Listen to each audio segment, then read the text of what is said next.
자, 여러분 안녕하세요. 반갑습니다. 자, 황남기 스파르타에서 영어 맡고 있는 김태은입니다.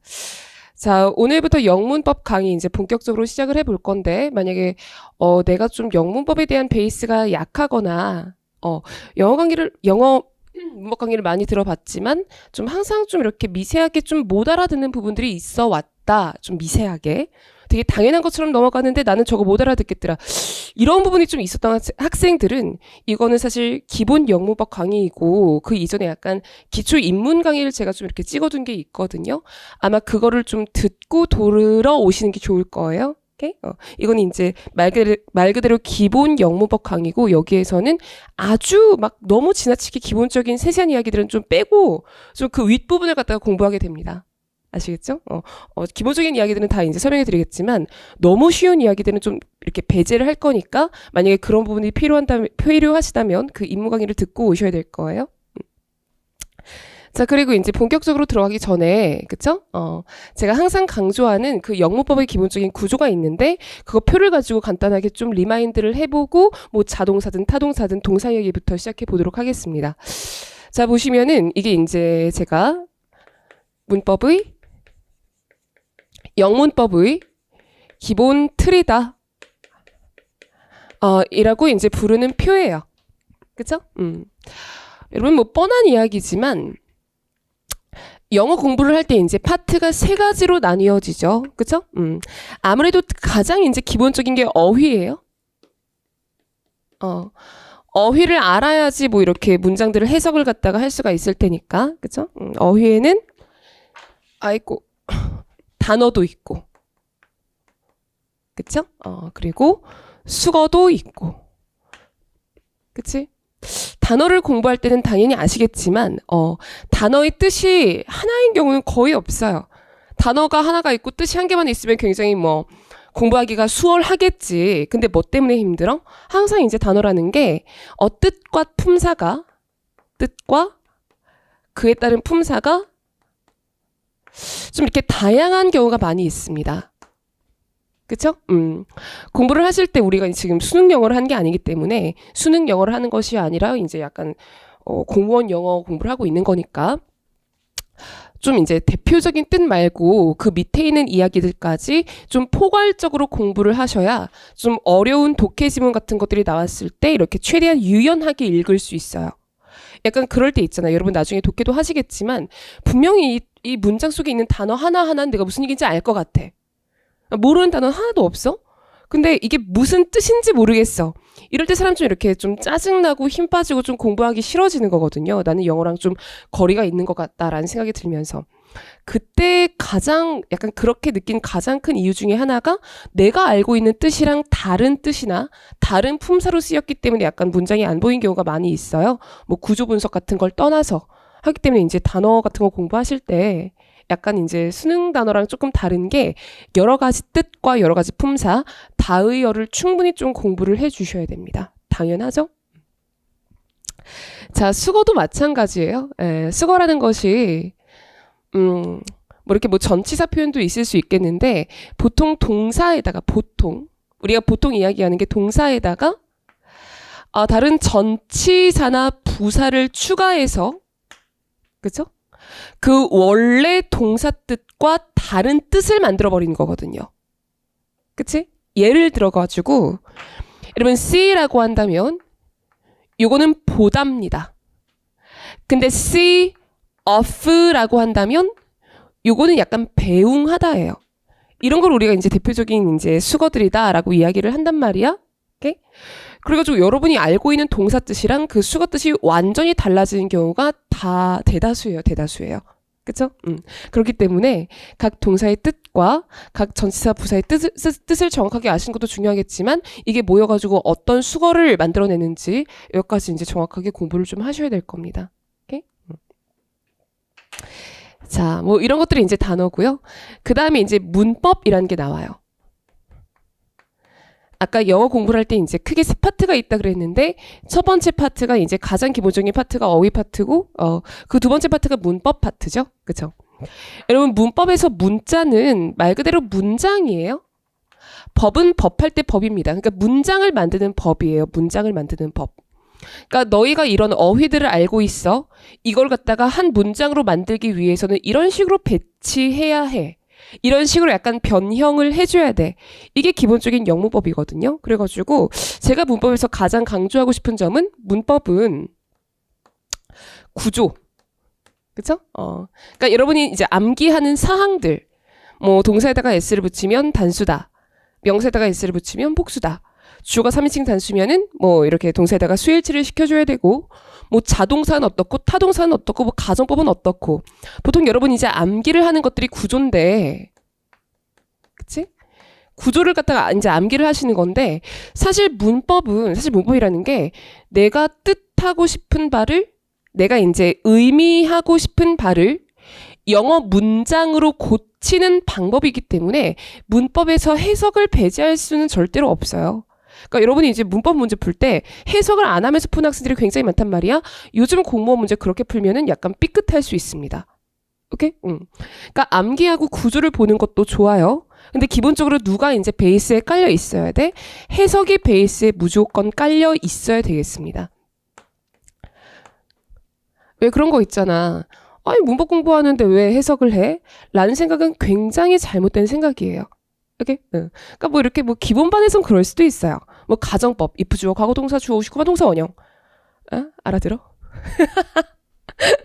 비트 주세요. 자, 그래가지고, 그런 것들은 뭐, 물론, 뭐, 그냥 되게 이제 극단적으로 구조만 보고 답을 찾을 수 있는 경우도 있어요. 근데 여러분이 그냥 막 이렇게 기본 반만 하고 끝날 게 아니잖아. 그리고 공무원 영어가 요즘에 쉽게 나오는 추세가 아니란 말이에요. 나중에 이제 안정적인 고득점을 하기 위해서라면, 약간 그 영어 때문에 발목을 잡히지 않기 위해서라면, 문법 문제를 풀 때 구조랑 해석 사이에서 밸런스를 잘 맞추셔야 됩니다. 그쵸? 그래서 제가 이제 이렇게 문법 공부할 때 계속 해석을 갖다가 시킬 거예요. 이거는 이렇게 해석해야 된다. 이거는 저렇게, 이거는 뭐 저거는 저렇게 해석해야 된다. 실제로 시험장 가서도요. 구조는 약간 해석이 안 날 수 있겠지만 해석은 그냥 하게 된단 말이야. 머릿속으로 해석을 하게 되잖아. 그래서 해석을 하다 보면은 이러한 해석이라면 이러한 문법이 맞겠다. 이렇게 이어지는 경우도 굉장히 많이 있거든요. 그래서 해석을 절대로 등한시하시면 안 되겠습니다. 오케이? 특히 최근에 이렇게 영문법 강의할 때 해석을 조금 많이 강조하고 있어요. 오케이? 자, 그 다음에 이제 독해죠. 자, 독해라는 게 뭐예요? 독해라는 게, 구문 독해라는 게 있고, 약간 유형별 독해라는 게 있습니다. 물론 뭐 독해라는 건 한 가지겠지만, 수험 영어를 기준으로 했을 때, 구문 독해라는 것이 있고, 유형별 독해라는 게 있어요. 그러니까 이런 거지. 여러분이 시험장 가서 독해 시간에 이제 뭘 하셔야 되냐면, 위에 문제가 있죠? 그쵸? 뭐, 주제를 찾으세요. 빈칸을 갖다가 채우세요. 무슨 또 뭐 있지? 뭐, 일치하는지 일치하지 않는지를 고르세요. 뭐, 유형은 굉장히 다양합니다. 오케이? 질문이 있고, 밑에 지문이 있고, 그쵸? 그 다음에 선지가 1, 2, 3, 4번 사지선다로 출제가 됩니다. 그쵸? 그럼 여러분은 이제 시험장 가서 이제 궁극적으로 어떤 짓을 하고 나와줘야 되냐면, 자, 질문을 읽고 유형 파악을 해요. 약간 뭐 100%는 아니겠지만 각 유형들마다 이런 식으로 접근하는 게 좋다라는 약간 이제 권장하는 약간 어프로치가 있단 말이야. 물론 뭐 영어 잘하는 학생들은 쭉 읽고 풀면 돼요. 근데 그렇지 않은 경우를 이제 가정하는 건데, 영어 잘하는 애들 이거 안 들을 거 아니야. 그치? 나랑 상관없을 거 아니야. 영어 수업을 왜 들어? 막 이런 애들 있단 말이에요. 그치? 어쨌든 저 이제 유형 파악을 해가지고 지문을 다 읽는 건 맞아요. 저는 여기만 읽고 답 찾아라, 그거는 좀 아닌 것 같아. 막 진짜 이렇게 매달리는 토익 시험이면 그럴 수 있겠지만, 이게 1년에 한두 번 있는 시험인데 여기만 읽고 답을 찾아라, 그거는 약간 좀 시험장 바뀌니까 할 수 있는 이야기지, 시험장 안에 들어가서는 약간 불안해서라도 다 읽게 된단 말이에요. 그래서 다 읽으세요. 대신 이제 모든 문장을 똑같이 강강강강이라고 읽을 게 아니라 강약 조절을 할 필요는 있다는 이야기야. 그래서 어디를 강으로 두고 읽을 것인가? 이게 이제 약간 유형별 독해를 하는 약간 저거죠. 이유죠. 다 읽긴 읽을 거야. 그냥 어떻게 안 읽고 넘어갈 수가 있어요. 1년에 한두 번밖에 없는 시험인데 다 읽을 건데 그 중에서도 어디를 좀 강하게 읽을 것인가, 어디에다가 밑줄을 그어가면서 읽을 것인가, 어디에서 답이 결론적으로 도출될 것인가. 이게 이제 유형 독해의 어떤 목표란 말이야. 그래서 여러분이 막 유형별 독해를 해요. 보통 공무원 시장에서 학생들이 요거를 좀 중점적으로 하시는 것 같아요. 근데 구문 독해가 안 돼 있으면 이게 사실은 말짱꽝입니다. 유형별 독해가 뭐예요? 어디를 강하게 읽을 것인가야? 근데 그 문장을 못 읽으면 이게 말짱꽝이잖아. 그죠? 그래서 이걸 갖다가 우리가 거시적 독해라고 이야기하죠. 어디를 읽을 것인가? 그래서 내가 이제 3번 문장이랑 8번 문장을 읽을 거야. 예를 들어서. 근데 그 문장을 어떻게 읽을 것인가가 당연히 나와 있어야 되잖아. 이게 어떻게 읽을 것인가예요. 짧은 문장은 해당 사항 없습니다. 길고 복잡한 문장을 어떻게 읽을 것인가. 약간 그 문장 하나하나를 갖다가 머릿속에서 쪼개서 이해하는 약간 미시적 독해다. 약간 이렇게 이야기할 수가 있겠죠. 굳이 이름 붙인다면 그쵸? 그래가지고 유형이 이렇게 나오네. 여기랑 여기 위주로 읽으면 답이 나오겠다. 그 다음에 이제 구문 독해 이제 적용시켜가지고 이런 뜻이구나라고 이해한 다음에 그다음에 여기에서 이제 OX 때려주는 거. 이게 파이널이죠. 그죠? 우리 시험이 제가 항상 이제 강조하는 이야기인데 주관식이 아니라 객관식입니다. 오케이? 그러니까 찍더라도 답 근처에서 찍을 줄 아셔야 되거든요. 그래가지고 유형별 독해에서 여기 잡으시고 구문 독해에서 이해하는 방법 습득하시고 마지막에 파이널에서 문제 양치기 해가지고 답 고르는 약간 그 감 같은 거 살려서 들어가시면은 뭐 이렇게 전반적으로 점수가 이제 완성되기 시작하는 거죠. 그래서 보통 여러분이 이제 어휘 공부하시고 문법 공부하시고 그다음에 독해한단 말이야. 근데 이제 구문 독해를 먼저 하셔야 되고요. 그다음에 이제 유형별 독해로 넘어가시는 게 순서상 말이 됩니다. 그래가지고 우리가 이제 구문 독해에서 뭘 하는가? 구문 독해라는 게 어휘를 가지고 문장을 만드는 법을 공부했잖아. 이걸 갖다가 이제 실전 용어로 이제 가지고 가는 거예요. 그러니까 어휘랑 문법이 안 되어 있으면은 구문 독해 같은 것들이 될 리가 없겠죠.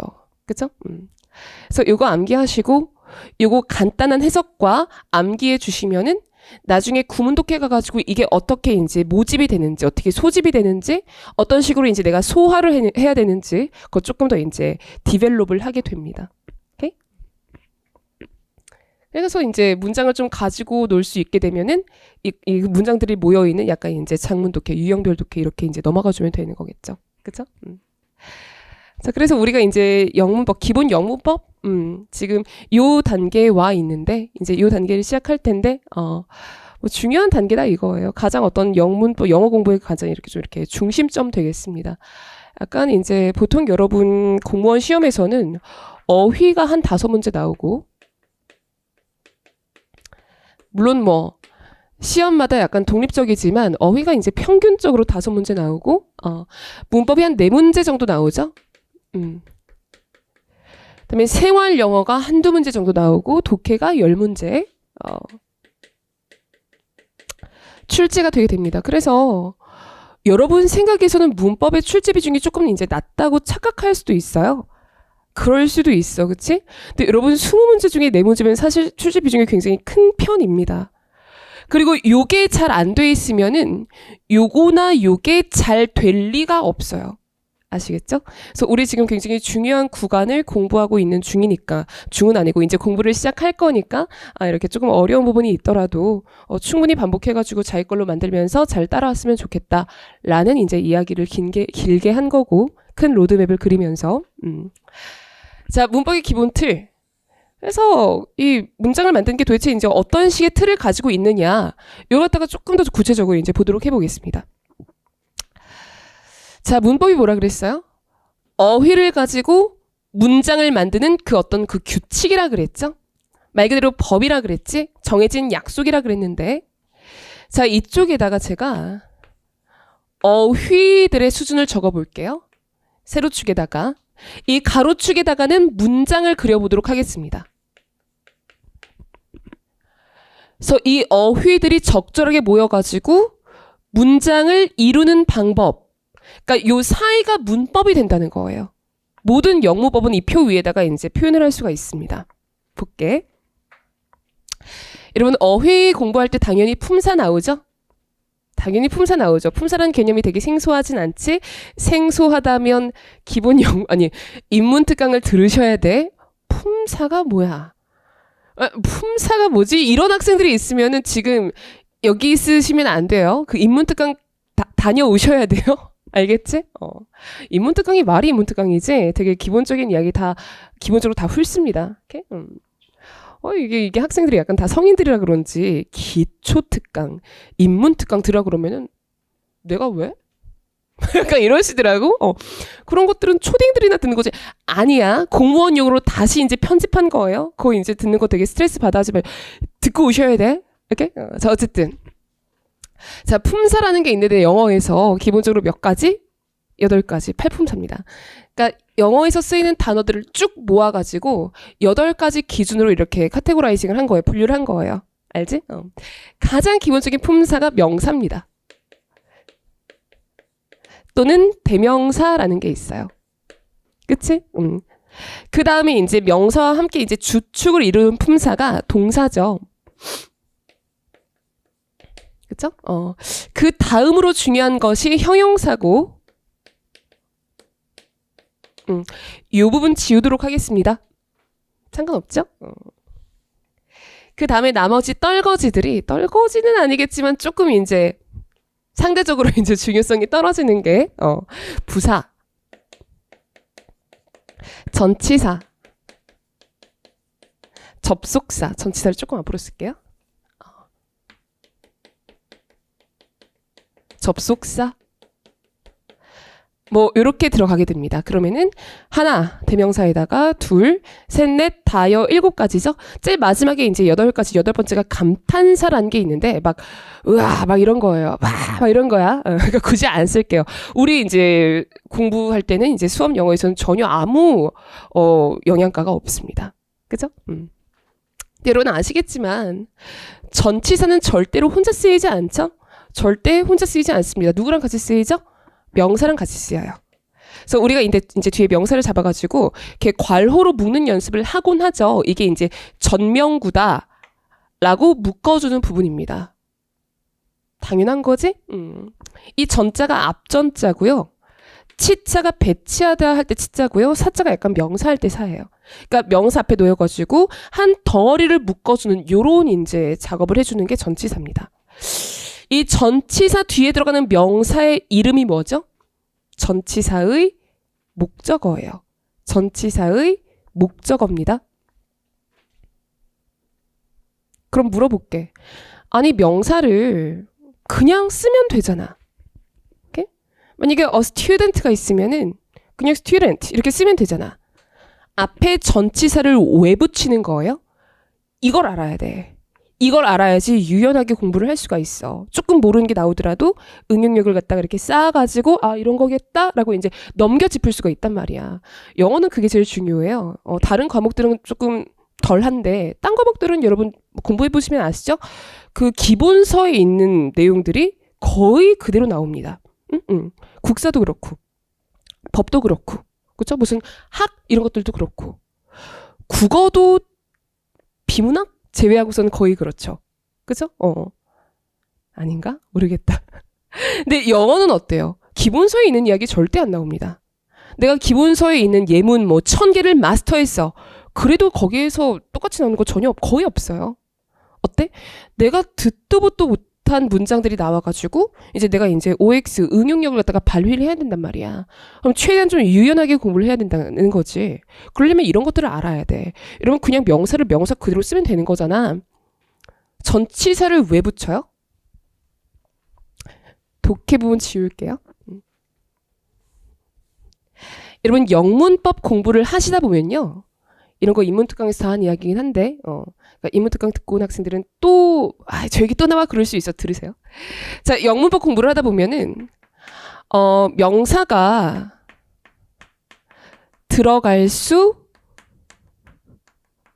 없는 자리들이 나옵니다. 대표적인 것이 자동사 뒷자리 아니면 명사 뒷자리, 대표적인 것이. 그죠? 그러니까 자동사 뒤에 뭐 어려운 말로 목적어 오면 안 된다고 하거든요. 근데 목적어 이제 그 자리를 갖다가 명사가 채워주니까 자동사 뒤에 명사 오면 안 된다고 하죠? 그죠? 그리고 영어에는 명사 충돌이라는 것이 있습니다. 그러니까 명사랑 명사가 나란히 나오면 안 되거든요. 그래서 이제 뭐 다른 자리도 많이 있겠지만 대표적인 두 가지예요. 명사가 나오면 안 된다. 라고 정의가 되는 자리가 있습니다. 자동사 뒷자리, 명사 뒷자리 뭐 이런 것들인데 우리 PC방이나 노래방이나 요즘엔 다 닫았지만 그죠?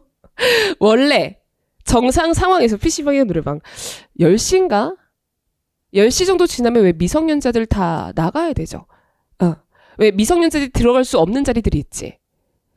근데 보호자를 대동하면 들어갈 수 있어요? 없어요? 들어갈 수 있거든. 전치사가 그런 존재예요.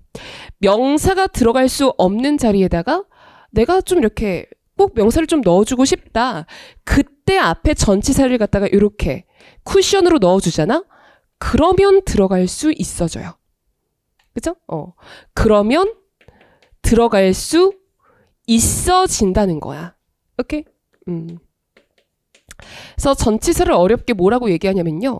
명사의 어떤 그 쓰임새를 확장시켜준다. 말이 어렵죠? 전치사의 기본적인 역할이 뭐냐면은 명사의 쓰임새를 확장시켜주는 역할입니다. 무슨 말이야? 명사가 못 들어가는 자리에 명사를 넣을 수 있게 만들어준다는 거예요. 오케이? 요 개념 알고 계시면요. 좀 이렇게, 저거는 왜 그러지? 라는 포인트들이 약간 이제 이해가 될 수 있으니까 이 전치사, 명사의 보호자 역할이다. 라는 거 기억해 두시면, 좋을 거예요. 그래가지고 우리가 책상, 다리 얘기할 때, 레그, 체어 라고 얘기 안 하거든요. 레그, of, a chair 약간 이런 식으로 이야기하거든. 거기에 of가 없으면 안 되는 거예요. 명사 충돌이라는 개념이 있기 때문에. 아시겠죠? 전치사 뭐 간단하게 이제 소개를 해보았습니다. 자, 접속사 역시 얘가 단독으로 쓰이지가 않죠. 예, 접속사는 누구랑 붙어가지고 쓰여요? 문장과 붙어가지고 쓰입니다. 우리 사람을 갖다가 이렇게 그리죠? 이렇게 하면 이제 우리가 사람이다 라고 생각을 하지? 문장은 영어에서 이렇게 써요. 주어 동사. 그러니까 이게 아까 제가 이렇게 그린 게 사람의 가장 기본적인 뼈대잖아. 그치? 뭐 머리, 사지 뭐 이런 것들. 어쨌든 자, 영어에서도 우리가 주어 동사다 라고 하면은 문장의 가장 기본적인 뼈대입니다. 문장의 가장 기본적인 뼈대예요. 그래서 만약에 이제 영문법에서 주어 동사다라고 나오잖아요. 여러분 이걸 갖다가 문장이구나 라고 파악을 하시면 되는 거예요. 괜찮죠? 그래서 접속사는 절대로 혼자 움직이지 않고요. 뒤에 이제 전치사가 명사를 데리고 다니듯이 얘는 문장을 데리고 다니는데 얘를 갖다가 우리가 전명구라고 그냥 약식으로 불러줬죠. 얘는 우리가 뭐라고 불러주냐면은 종속절이다. 이렇게 불러줍니다. 이렇게 불러줍니다. 오케이? 그러니까 말하자면 문장과 문장을 이어주는 역할을 하는 것이 접속사란 말이야. 괜찮죠? 이 부분을 뭐라고 불러요? 종속절이다 라고 부르는 거예요. 그럼 이제 접속사가 붙지 않은 나머지 문장을 뭐라고 부르죠? 주절이다 이렇게 부릅니다. 여기를 갖다가 우리가 종속절이다 라고 부른다면 여기를 우리가 주절이다 라고 불러요. 제가 무슨 구, 무슨 절 이런 개념이 굉장히 안 좋아하거든요. 명사구, 명사절, 형용사구, 형용사절. 제가 학생 때 약간 거기에서 되게 많이 헤맸었기 때문에 그런 얘기 별로 안 좋아하는데 제가 유일하게 쓰는 절 개념이 주절과 종속절 개념이에요. 오케이? 요거는 잘 아셔야 됩니다. 제가 만약에 주절 동사가 라고 하면 얘 얘기하는 거예요. 종속절 동사가 하면 얘 이야기하는 거고요. 이건 그냥 우리끼리 약속으로 합시다. 그리고 한 가지 아셔야 될 게 여러분 주절과 종속절은 절대로 대등한 관계가 아니에요. 어떤 관계지? 종 관계입니다. 주종 관계예요. 주종 관계예요. 누가 더 중요하냐? 주절이에요. 종속절은 말 그대로 그 종개념이죠. 종개념이죠. 어떤 주절을 앞뒤에서 조금 부연 설명, 보충 설명해주는 종개념이기 때문에 주절이 종속절한테 영향을 미칠 수는 있어요. 뭐 분사구문이든 시조부 현미든. 오케이? 나중에 다 할 건데. 근데 역으로 종속절이 주절한테 영향을 미치는 경우는 거의 없습니다. 그러니까 종놈들끼리 싸운다고 해가지고 주절이 움직이진 않는다는 거야. 요 개념도 알고 계시면은 여러 가지 문법 포인트 설명하기 굉장히 제가 편합니다. 알아두세요. 오케이? 또 독해를 할 때도 문장이 막 길어. 막 접속사가 5개 붙어가지고 문장이 막 한 8줄 돼요. 근데 그 문장에서 만약에 내가 본질을 뽑고 싶다면 주절을 찾아보시면 됩니다. 말 그대로 주종 관계고, 저도 이렇게 평등한 관계가 아니다라는 이야기를 좀 기억하시는 것이 앞으로 공부할 때 좋을 거야. 아시겠죠? 이런 것들이 되게 이제 어떻게 보면 좀 세밀하고, 되게 세밀하고 좀 이렇게 지엽적인 내용처럼 되게 우리 시험이랑 직접적인 연관이 없는 것처럼 보일 수는 있겠는데, 원래 이제 큰 기계가 돌아갈 때도 되게 세밀한 너트볼트 한 개 빠지면 끽끽거리는 거예요. 이런 거 알고 계시면 앞으로 좀 이렇게 유연하게 공부할 때 굉장히 도움이 될 겁니다. 아시겠죠? 남들은 다 외우고 있는데 우리는 당연한 거지. 약간 이렇게 넘어갈 수가 있어요. 자, 그래가지고 이렇게 주절주절 말이 길었는데 이쪽에다가 제가 어휘 수준의 품사들을 적은 거예요. 괜찮죠? 그리고 여러분 영어에서는 그 단복수 개념이 굉장히 중요하거든요. 수 개념이 들어가는 것은 대명사, 일반 명사, 동사 이렇게 3가지입니다. 그렇죠? 나머지는 수 개념이 없어요. 나머지는 단복수 개념이 없어요. 그치? 근데 여러분이 대명사나 명사나 동사를 쓸 때에는 언제나 수 개념을 염두에 두고 쓰셔야 됩니다. 이게 한국 학생들이 좀 이렇게 취약한 부분인 건 맞아요. 왜냐면은 우리나라 한국어에는요, 수 개념이 거의 없습니다. 이제 한국어는 이제 산업공상 시대에 이제 생긴 고려 시대, 이렇게 조선 시대에 나 바보 아니야? 나 바보 아니야. 이게 조선 시대에 이제 약간 그러니까 산업공상 사 쪽에서 만든 이제 약간 그런 언어이기 때문에 숫자 개념을 좀 천하게 봤어요. 우리 요즘도 좀 그렇죠. 사실 집 밖에 한 발자국만 앞으로 놔도 돈이거든요. 그렇잖아. 근데 돈 얘기는 약간 좀 낯이 팔린다고 생각하잖아. 체면이 좀 깎인다고 생각하잖아. 돈 얘기 좀 이렇게 불편하게 생각하잖아요. 아직 이제 그 언어에 다 담겨져 있는 거야.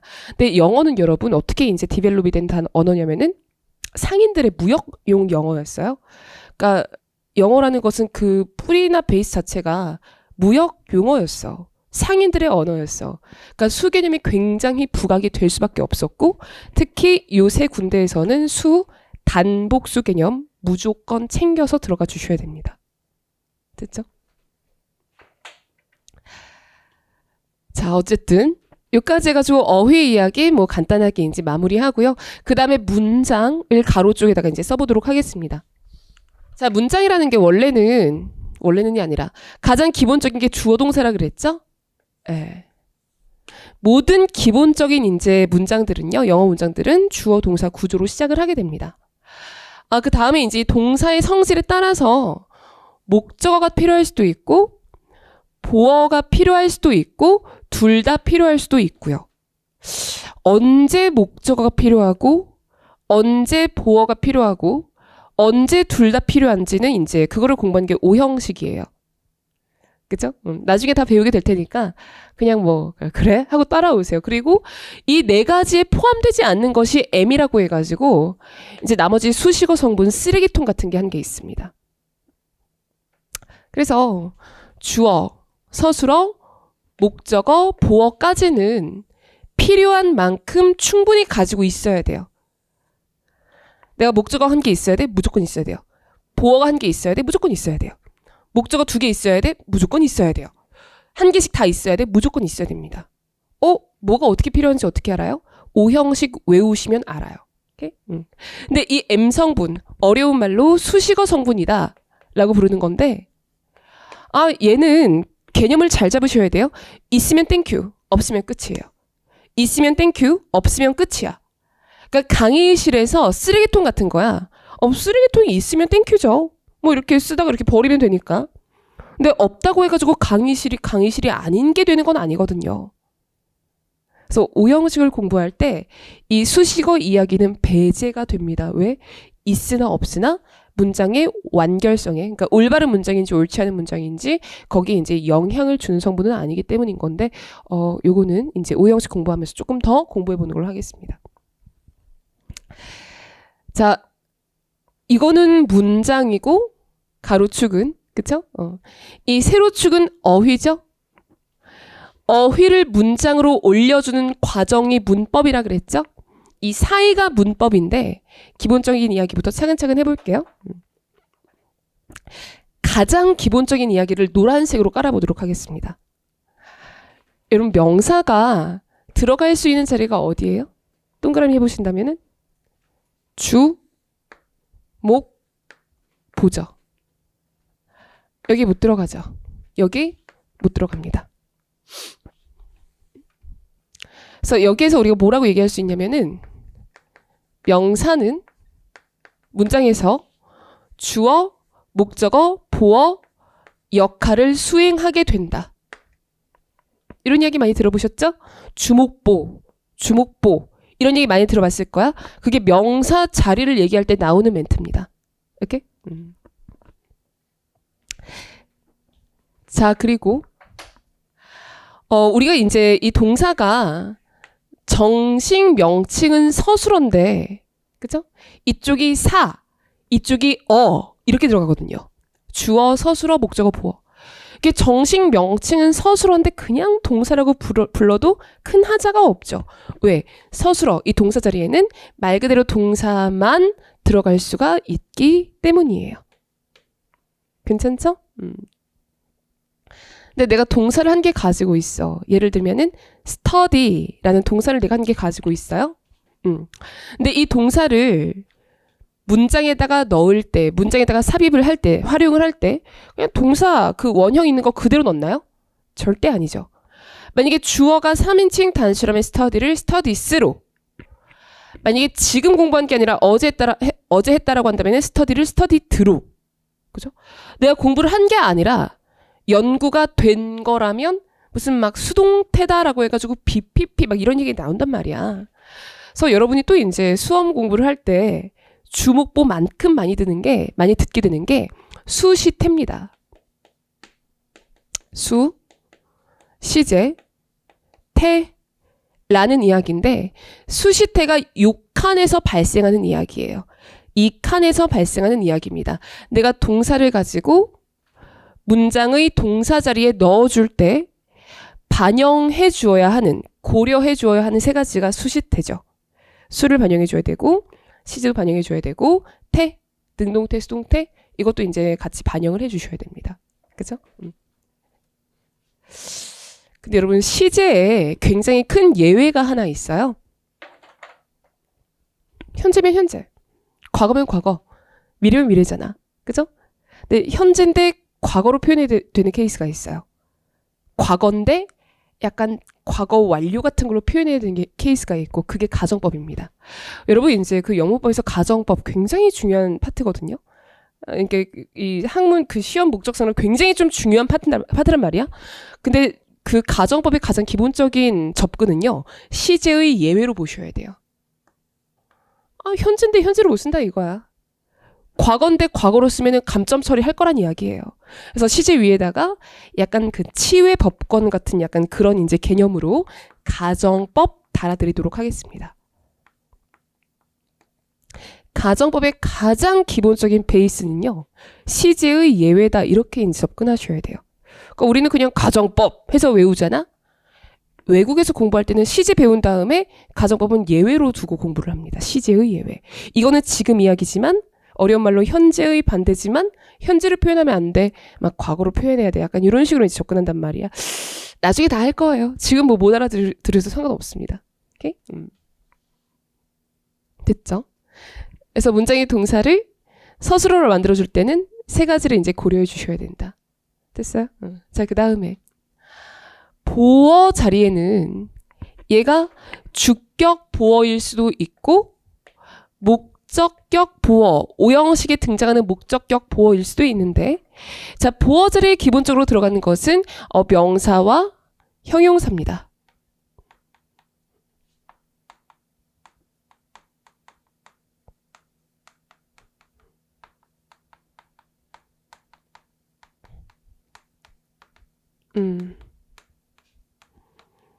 이 멘트 이제 기억하셔야 되고요. 그 다음에 M, 요 수식어 자리 있죠? M, 요 수식어 자리 있지? 뭐 있으면 땡큐, 없으면 꺼져, 막 이런 것들 있잖아? 아, 얘는 절대로 딴 애들은 안 되고요. 이렇게 이제 부사, 전명구, 종속절. 이 세 가지만 여기에 해당이 되게 됩니다. 그리고 부사, 전명구, 이 종속절은요, 다른 뭐, 기타 표현들을, 기타 역할들을 전혀 수행할 수가 없어요. 그러니까 만약 우리가 이제 저거 할 때 문장 구조 분석할 때 부사나 전명구는 자꾸 괄호로 묶어주라고 하는 이유가 이겁니다. 문장에서 이런 중요한 역할들을 못하고 어차피 있어봐야 쓰레기통이니까 좀 이제 문장의 OX, 옳고 그름을 판단할 때는 최대한 좀 배제를 시켜놓고 나머지 좀 기본 구조들 위주로 보자. 이 의미에서 이제 부사랑 전명구를 자꾸 괄호로 묶으라는 이제 멘트가 나와 버리는 거죠. 걔네 있으면 땡큐고 없어도 상관없으니까 약간 곁가지들은 쳐놓고 나머지 약간 중요한 것들 위주로 보자 해가지고 부사랑 전명구를 자꾸 괄호로 묶어라 라는 이야기가 구문 독해나 문법 문제풀이 시간에 이렇게 자꾸 이제 그런 이야기가 나올 수밖에 없는 거예요. 괜찮죠? 자, 여기까지가 가장 기본적인 이야기들입니다. 조금 어려운 이야기를 빨간색 지금 욕한 이렇게 남아 있는데 조금 중요한 이야기를 빨간색으로 좀 이제 그려보도록 할게요. 여러분 동사를 주어 자리에 이렇게 넣어줄 수가 있나요? 동사 원형일 때는 안 되죠? 근데 여러분, 자, 이쪽으로 와볼게요. 영어뿐만 아니라 모든 언어가 좀 동사 위주로 굴러가게 되어 있거든요. 그러니까 자주 쓰이는 건 명사지만 중요한 건 동사란 말이야.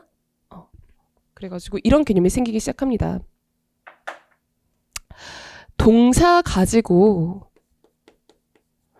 명사 만들 수 있어요. 요거는 한국어도 마찬가지야. 오케이? 아침에 일어나다 하면 동사죠. 근데 아침에 일어나는 것 하면 명사죠. 그죠? 영어에도 똑같은 게 있는데 동사 원형에다가 to를 붙이거나 동사 원형에다가 ing를 붙이면 얘는 기본적으로 명사 컨셉이 됩니다. 얘 이름이 부정사고요. 밑에 있는 애 이름이 뭐야? 동명사가 된다는 거죠. 얘는 명사예요. 얘는 기본적으로 컨셉 자체가 명사입니다. 이런 게 있어요. 또 있어.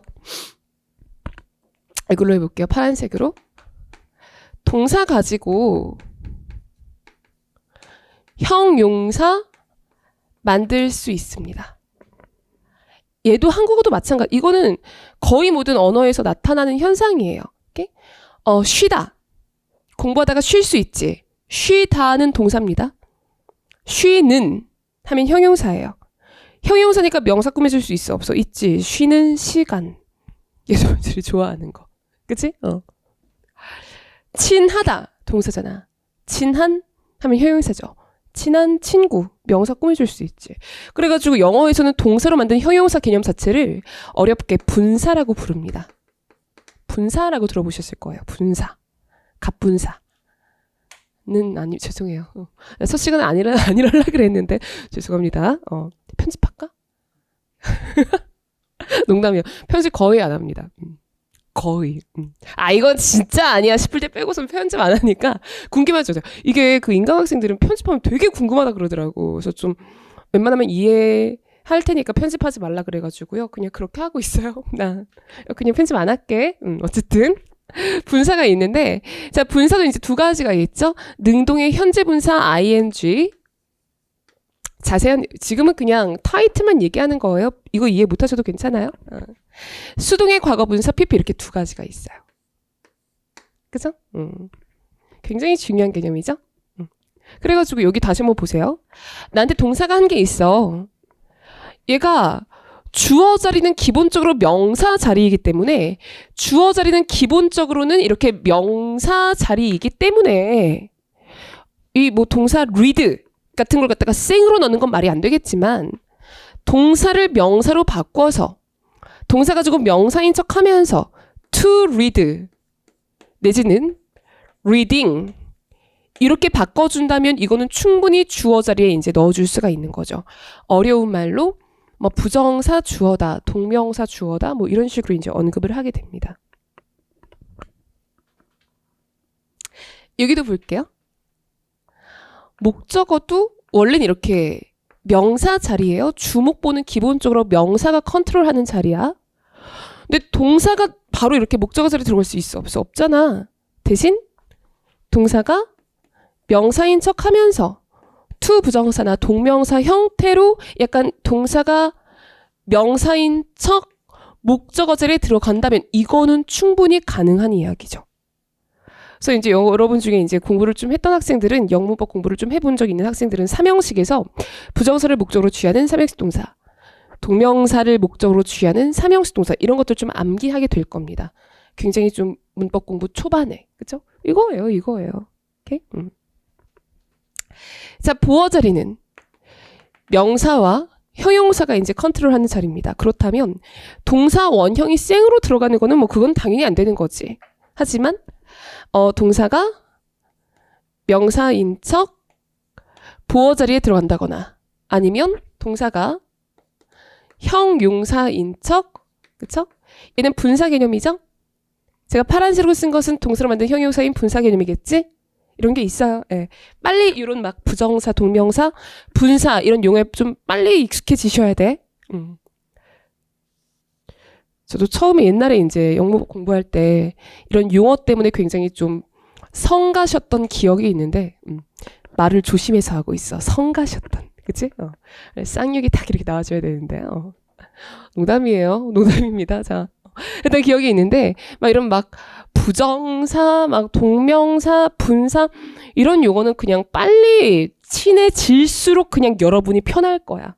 알겠지? 자꾸 보셔야 되는데 어쨌든 명사인 척 보어, 형용사인 척 보어 이렇게 해가지고 들어가는 것은 뭐 충분히 가능한 이야기더라. 까지 해가지고 동사 파트가 사실 공부할 게 꽤 많습니다. 이렇게죠. 그쵸?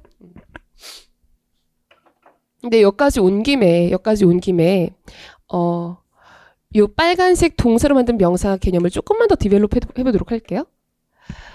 그러니까 왜 그런 거냐면은 뭐 경찰 시험이든 무슨 뭐 공무원 일행직 시험이든 무슨 시험이든 이 공무원 계열 영어에서 굉장히 좀 강조하는 개념 중에 하나가 이 명사 취급이라는 개념이 있어요. 뭐냐면 자, 영어. 자, 요 이야기 해봅시다. 자, 영어에서 우리가 명사다 라고 하잖아요. 우리가 영어에서 명사가 이렇게 얘기를 하잖아.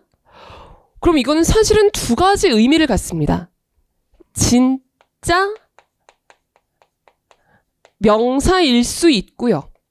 그러니까 진짜 명사라는 것은 사전에 등재되어 있는 거. 그러니까 사전에 딱 이렇게 엔터를 치면은 이렇게 그냥 명사 해가지고 무슨 뭐 가산 명사니 막 불가산 명사니 막 그렇게 나오는 거. 그런 명사일 수도 있고요. 그죠?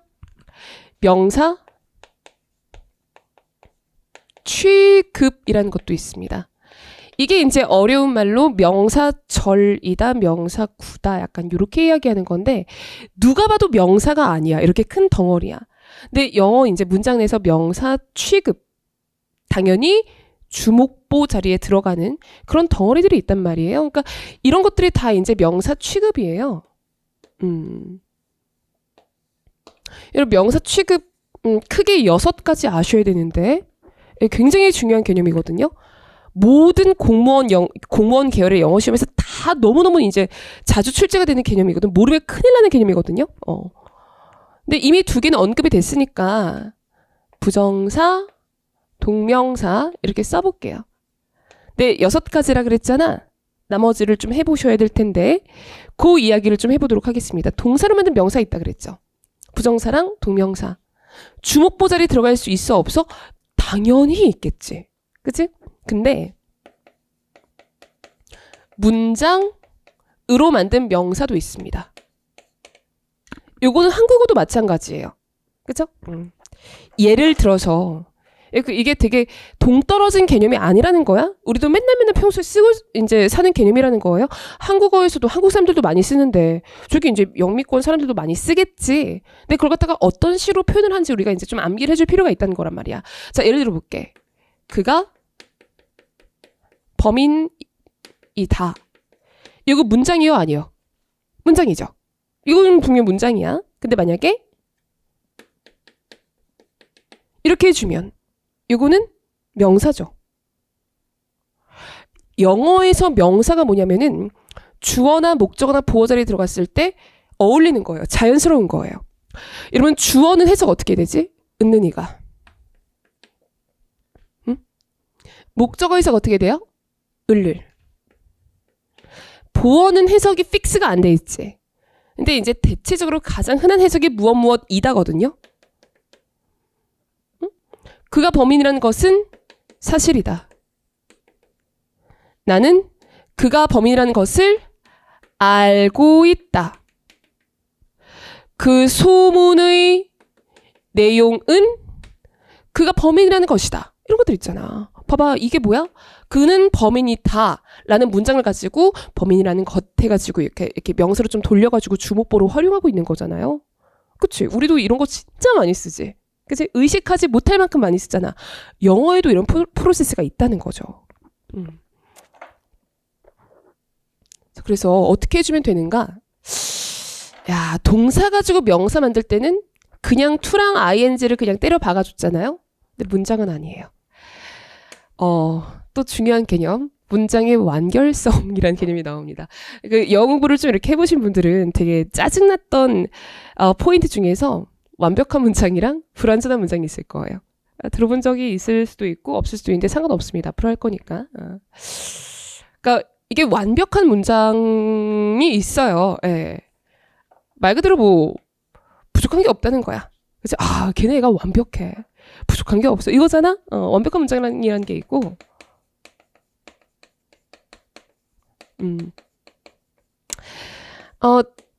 우리처럼, 그치? 일반적인 우리처럼 좀 이렇게 좀 부족한 사람들도 많은 거야. 문장도 뭔가 이렇게 좀 빠진, 뭔가 뭐 나사가 빠졌거나 영어가 빠졌거나, 그치? 뭐 이렇게 뭔가가 빠진, 이렇게 약간 불완전한 문장? 뭔가 좀 필요한데 좀 빠진, 불완전한 문장이 있는 거죠.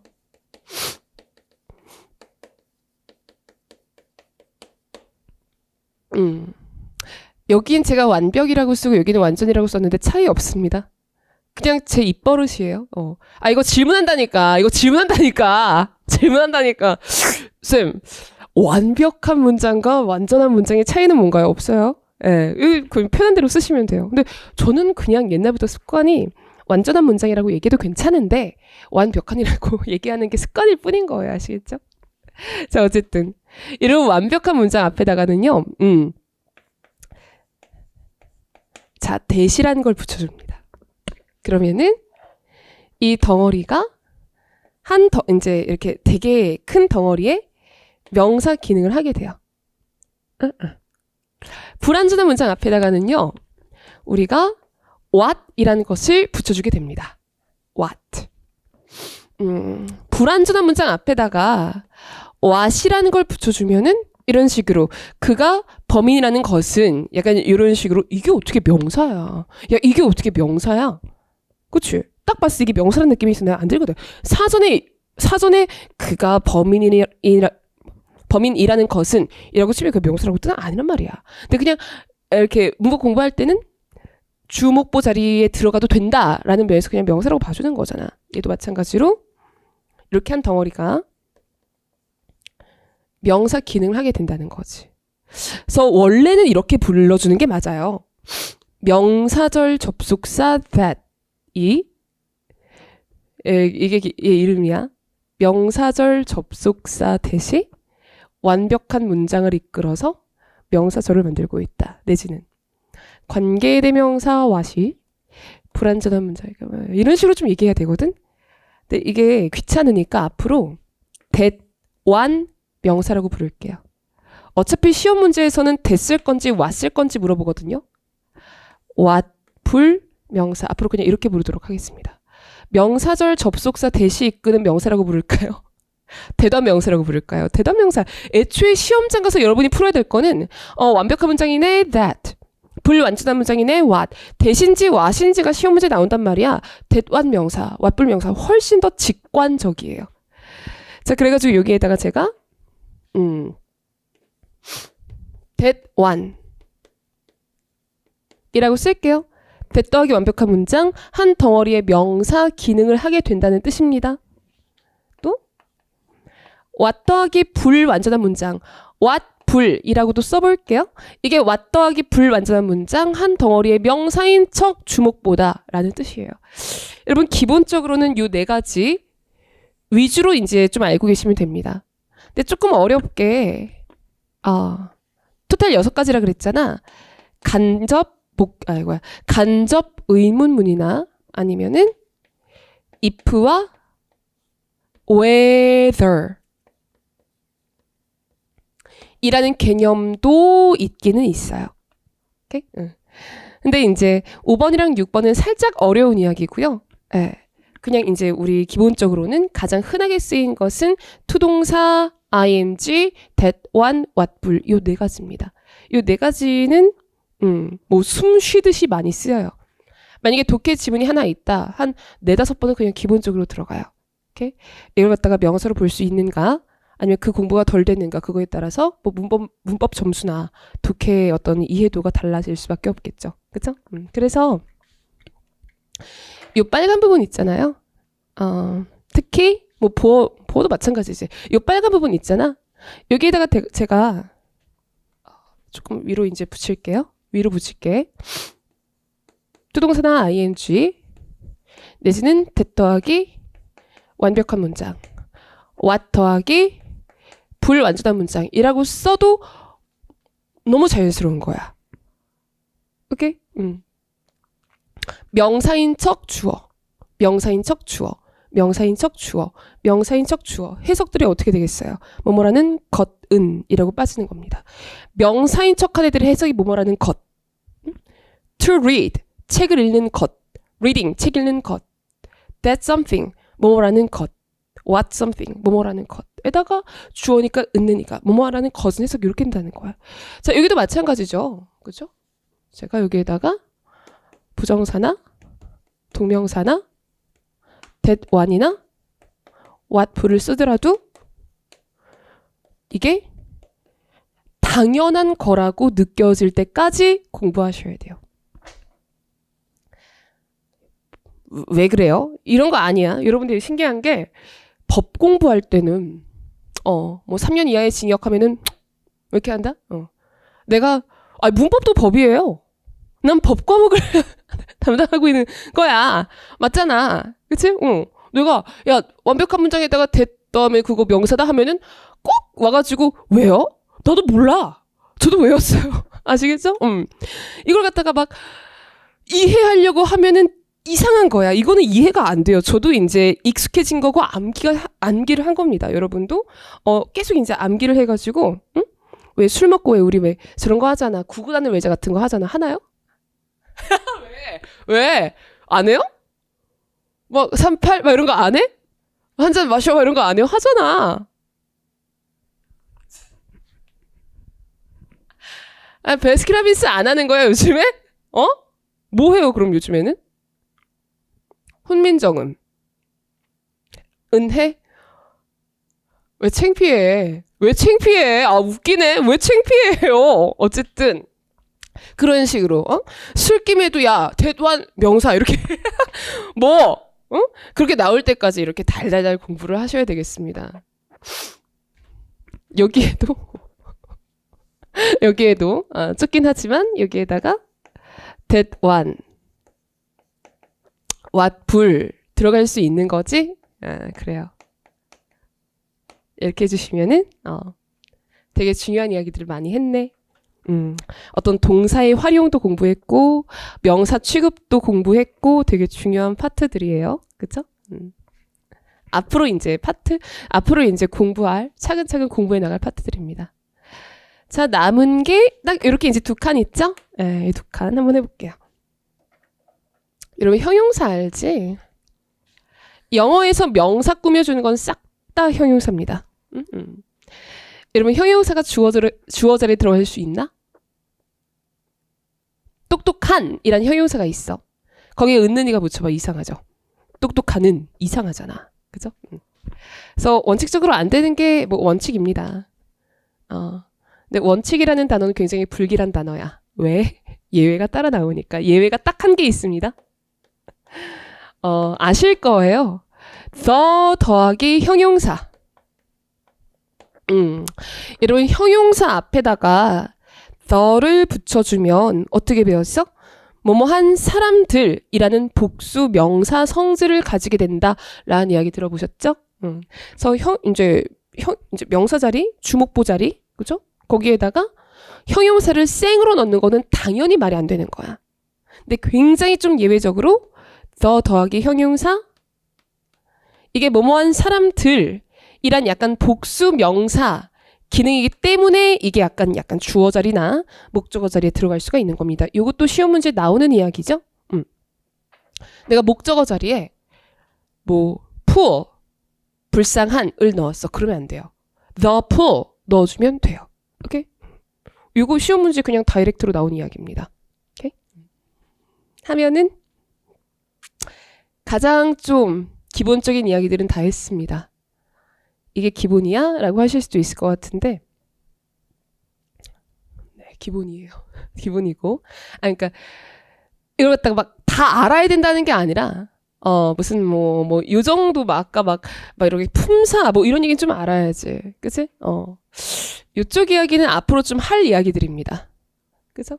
그리고 위에 무슨 막 보어가 있고 이런 것들은 좀 대충은 알고 계셔야지. 이 가운데는 앞으로 공부를 하겠지만 만약에 나는 이게 좀 무슨 얘기인지 하나도 모르겠는데 하신다면 인문특강 다시 한번 듣고 오신 게 좋겠고 자 이제 길지 않아요. 별로 길지 않습니다. 듣고 오신 게 좋겠고 이제 그 교재를 보시면은 제가 뭐라 그랬냐면 아까 요 세로축이 이 세로축이 약간 그 품사들, 어휘들, 이 가로축이 문장들 이렇게 말씀드렸죠. 그래가지고 어휘를 문장으로 약간 이렇게 올려주는 거. 한마디로 요 사이 부분이 뭐라 그랬어? 문법이라 그랬거든요. 그죠? 그 목차편을 보시면은 이게 없을 거야. 이게 이제 17챕터거든요. 문법이. 네. 근데 1챕터가 뭐예요? 우리 어떤 표나 그래프를 공부할 때 제일 먼저 하는 게 뭐야? 가로축, 세로축 공부야. 1챕터가 이겁니다. 1챕터가 뭐 명사가 뭐고 형용사가 뭐고 품사가 뭐고 막 주어가 뭐고 목적어가 뭐니 이런 것들 이제 공부하는 챕터예요. 막 문장의 뭐 구성, 성분 뭐 이런 식으로 보통 이제 앞에 깔려져 있죠. 우리 기본 수업에서는 그 부분은 이제 스킵을 할 겁니다. 오케이? 자, 이 챕터가 뭐냐면은 동사의 오형식이에요. 그러니까 동사의 어떤 그 종류들을 배우는 거지. 그치? 이런 동사는 이렇게 써야 된다. 이런 동사들은 이렇게 써야 된다. 자, 3챕터가 조동사입니다. 역시 동사의 종류예요. 오케이? 동사에다가 뉘앙스를 실어주는, 뉘앙스를 좀 이렇게 추가해주는 뭐 조동사 같은 거 이렇게 배워가지고 2, 3챕터가 동사의 종류를 공부하는 챕터입니다. 그러니까 동사를 갖다가 이렇게 활용을 할 때 동사의 성질을 좀 알고 있어야 되잖아. 그거 기본적으로 알려주는 거예요. 4챕터가 시제, 5챕터가 태, 6챕터가 가정법이에요. 수는 왜 안 배우냐? 명사를 배워야 수라는 개념이 조금 생기기 때문에 수는 그 뒤에 배웁니다. 오케이? 그래서 2, 3챕터에서 동사의 종류를 공부했죠. 이거 가지고 가장 기본적으로 본동사를 만드는 그 법을 갖다가 4, 5, 6챕터에서 공부하는 거예요. 그다음에 6챕터가 6챕터 했고 7챕터가 부정사랑 동명사죠. 8챕터가 부정사와 동명사의 응용입니다. 막 의미상 주어 뭐 이런 것들 공부하는 챕터예요. 그리고 9챕터가 분사죠. 그죠? 그러니까 이런 거야. 이렇게 이해하시면 좋은데 2, 3챕터에서는요. 동사의 종류 공부예요. 그죠? 일반 동사, 조동사, 자타동사에다가 1, 2, 3, 4, 5형식 그리고 조동사. 4, 5, 6챕터는요. 동사 가지고 본동사 만들기예요. 본동사 서술어 만들기예요. 이 동사의 가장 기본적인 성질이라는 거지. 동사가 제일 기본적으로 하는 게 뭐겠어? 문장의 서술어, 이렇게 문장에 쓰이는 걸 거 아니야. 올바른 서술어 만들기가 4, 5, 6챕터에서 이제 발생하는 일입니다. 7, 8, 9챕터는요. 여기에요. 이게 7, 8챕터. 응? 부정사랑 동명사. 요게 9챕터란 말이야. 그러니까 7, 8, 9챕터는 사실 동사로 본동사가 아니라 다른 품사 만들기. 동사로 명사나 동사로 형용사 만들기거든. 이걸 갖다가 어려운 말로 준동사라고 부릅니다. 응? 여기 보시면 동사로 만든 명사, 부정사, 동명사 있고 동사로 만든 형용사, 분사 있잖아. 그치? 이거 세 개를 갖다가 우리가 어려운 말로 준동사라고 불러준단 말이에요. 준동사. 준동사 만들기. 그러니까 동사가 문장 내에서 이제 동사 역할을 하는 게 아니라 약간 기타 품사로 좀 이렇게 디벨롭 되는, 좀 응용되는 그거 이제 만들기. 이렇게 흐름이 들어가는 거예요. 그러니까 여러분이 이제 쌀이 있다고 칠게, 쌀. 여러분이 쿠킹 클래스에 갔어요. 밥 만드는 방법을 알려주겠대. 그럼 제일 먼저 뭘 배워? 쌀 배우는 거죠. 이거는 백미고, 이거는 흑미고, 이거는 찹쌀이고, 이거는 뭔데, 이거는 물을 많이 잡아야 되고, 이거는 물을 조금 잡아야 되고, 막 이런 것도 배울 거 아니야. 기본적인 성질. 재료의 성질을 배울 거 아니야. 당연히. 이거예요. 그치? 그 다음에 쌀이 가장 기본적으로 하는 게 뭐야? 밥이지. 그치? 근데 여러분 이제 아침에 밥 먹을 때 엄마가 야, 밥 먹어라 한 다음에 이렇게 밥으로 이렇게 쌀을 푹 퍼가지고 주나? 아니죠. 매일 씻어가지고, 응? 가열을 해가지고, 뜸을 들여가지고 그렇게 되는 거잖아. 이게 그냥 말하자면은 수시태 이렇게 씻어가지고, 응? 가열을 해가지고 뜸을 들여야 이 동사가 이렇게 완벽한 서술어가 된다. 요거예요. 오케이? 가장 좀 기본적인 역할을 배우는 겁니다. 내가 이제 밥은 다 잘 지어 마스터가 됐어. 근데 쌀이 조금 남았네. 그럼 무슨 생각을 해? 이거 쌀 가지고 밥 말고 딴 것도 좀 만들어 볼까? 해가지고 왜 쌀로 빵 같은 거 만드는 거 봤어요? 쌀빵 봤어? 한창 막 이렇게 유행했었는데 막 빵을 만들기도 하고 또 이제 우리가 이제 막 여자들 환장한 거 뭐 있어? 쌀국수 있잖아. 쌀국수 좋아해요? 좋아해요? 남자들 좋아하는구나. 내 동생이 안 먹어가지고 걸레밥물 막 이래. 그 고수 냄새 있잖아. 남동생 하나 있는데 개새끼 아닙니다. 사랑해 우리 동생 사랑해. 국살인다. 아우. 이런 거 만들 거 아니야. 그러니까 똑같은 재료. 그러니까 얘랑 얘가 다른 게 아니야. 똑같은 재료 가지고 이제 이용을 하는 거야. 그치? 근데 약간 쌀 가지고 밥이 아니라 약간 다른 거 하는 거. 빵. 그쵸? 쌀 가지고 밥이 아니라 살짝 뭐 형용사 같은 거, 막 국수 같은 거, 그치? 쌀국수 이런 거 만드는 게 그러니까 응용이라는 거지. 약간 이렇게 들어가 있는 겁니다. 이게 종류 좀 이렇게 개념 정리가 돼야 돼요. 그래야지 이렇게 차근차근 넘어갈 수 있어. 이게 종류, 기본적인 역할, 조금 이제 좀 응용된 역할 이렇게 보시면은 동사 파트가 먼저 이제 끝이 나죠. 그 다음에 10챕터가 관계사라는 겁니다. 원래 관계사는 저 끝으로 빼가지고 배워야 되는데 워낙 관계사의 출제 빈도가 높아요. 그래서 제일 끝으로 이제 빼가지고 이제 가르쳐 봤더니 이게 좀 애들이 힘이 빠지는 거야. 약간 집중력도 흐트러지고 해가지고 동사 끝나고 바로 관계사를 먼저 배웁니다. 10챕터에서. 그다음에 11챕터가 명사, 그쵸? 12챕터가 대명사입니다. 이제 나머지 품사들을 조금 더 공부하는 거예요. 13챕터가 형용사고 14, 15 전치사, 16 접속사예요. 그러니까 동사를 쭉 배우고 그 다음에 나머지 품사들 쭉 배운다는 거지. 그치? 근데 제일 마지막에 제가 이제 문법이 17챕터라고 말씀드렸죠? 17챕터는 특수구문이라는 게 있어요. 특수구문. 왜? 일치, 막 병치, 도치 해가지고 문장 전체에 좀 밸런스를 잡아주는, 그러니까 하나하나 다 알았으니까 마지막으로 좀 이렇게 밸런스나 이렇게 균형을 잡아주는 약간 그런 챕터가 있다는 거지. 그래서 거기에서 뭐 수일치도 배우고 뭐 이렇게 되는 거죠. 뭐 도치, 부정어 도치 같은 거 머리 아프잖아. 그런 거 좀 배우게 되는 건데, 그렇게 해가지고 17챕터로 이렇게 문법이 끝나게 됩니다. 그래서 잘 보시면은 지금은 이 표가 여러분한테 어떤 의미를 가질지가 잘 모르겠어요. 그냥 뭐 이런 게 있네. 뭐 그렇구나 싶을 수도 있어. 근데 이제 여러분이 이 영문법을 한 바퀴 이제 돌리고 나면은 이 표가 굉장히 좀 중요해져야 돼.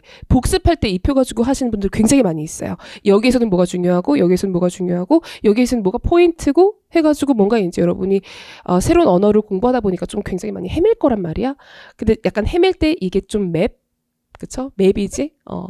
어떤 지도의 역할을 해 주었으면 좋겠어요. 헤매더라도 내가 어디로 가야 되는지 알고 내가 어디에 있는지는 알고 좀 헤매야 된단 말이야.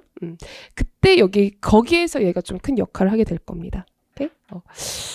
자, 이 표 정확하게 좀 자주 보셔야 되겠고, 여기에서 제가 약간 이제 그 전치사 이야기했던 것들, 주절과 종속절 이야기했던 것들, 그리고 여기에서 이렇게 동사가 활용되는 거, 그쵸? 그리고 명사 취급 같은 것들, 이걸 갖다가 잘 커버를 하고 넘어오셔야 됩니다. 아시겠죠? 만약에 내가 여기가 조금 불안하다 싶으시면은 항상 인문특강. 예. 말이 인문이지 절대 인문 수준은 좀 아니에요. 예, 막 이렇게 막 복습 테스트도 보고 그랬단 말이야. 그걸 갖다가 좀 참고하고 넘어오시면, 아니면 내가 딴 거는 영문법 다 잘하는데 예를 들어서 수동태가 조금 약해. 그럼 이게 다 이제 챕터별로 이 순서 그대로 이제 했거든요. 만약 내가 딴 거는 다 잘하는데 난 항상 관계사가 약해. 이런 학생들은 좀 그 인문특강에서 이제 관계사 부분만 바로 좀 이렇게 수업 직전에 듣고 들어온다든가 하면 훨씬 더 좀 이렇게 수월하게 수강하실 수 있을 겁니다. 자, 이렇게 해가지고 1교시이자 1챕터 이렇게 한 거예요. 자, 마무리 지는 걸로 하고요. 쉬었다가 2챕터 동사의 종류 중에서도 일반 동사, 자동사랑 타동사라고 부르는 것들 있죠? 요거 이제 공부하면서 문법 수업 시작해 보도록 하겠습니다.